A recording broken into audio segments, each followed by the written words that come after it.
Hi everyone, welcome back to Tinatalks, where we talk about real stories, real struggles, and how it all connects to our rights as Filipinos. Recently, dalawang super typhoons ang dumaan sa ating bansa. And as expected, baha na naman.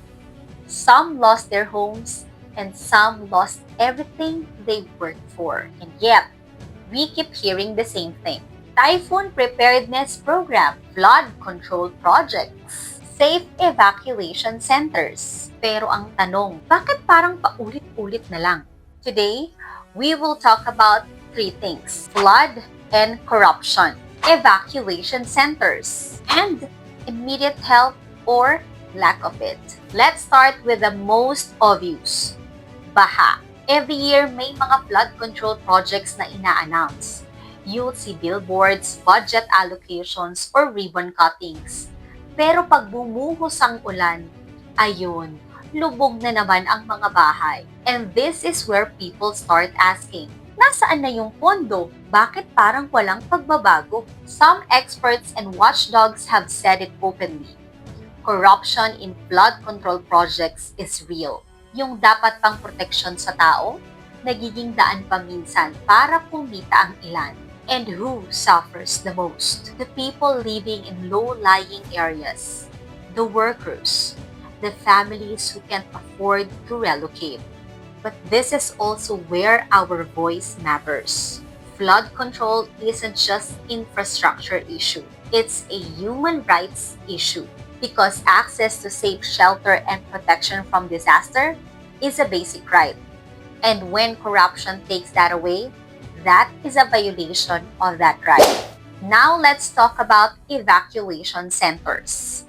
Every time may bagyo, we see people crowding into schools, covered courts, or barangay halls. Families sleeping on the floor, kids crying, no privacy, limited water, no proper toilets. We always say, buti na lang may evacuation center. But here's the truth. Those are not meant to be a permanent shelters. They are emergency spaces, not homes.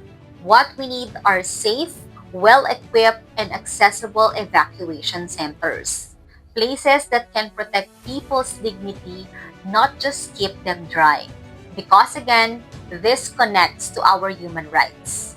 The right to safety, to health, and to shelter. And to the local governments listening, this is not just about compliance. This is about compassion.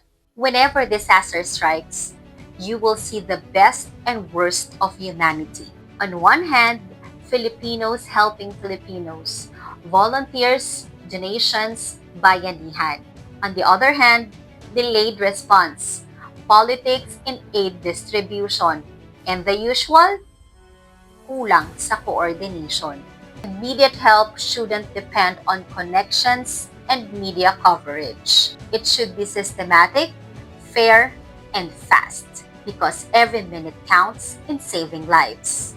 And while we thank the heroes, the rescuers, the volunteers, the people who open their homes, we also need to hold our systems accountable. Ang tunay na tulong ay hindi lang relief goods, kung hindi, reforms that prevent tragedies before they happen again.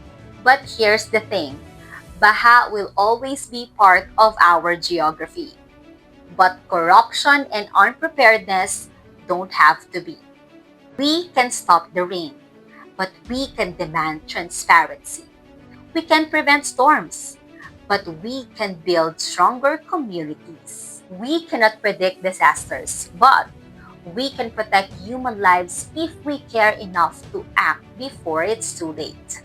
Disaster resilience is not just about surviving the storm. It's about building a system that values every human life. Each of us has a role.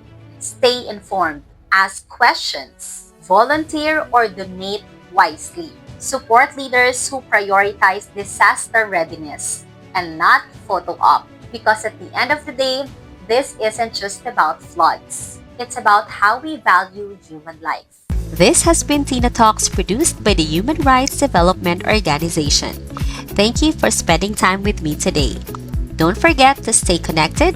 Follow us on Facebook at tinatalks.hro and on TikTok at tinatalkshRDO. Until next time, let's keep the conversation going.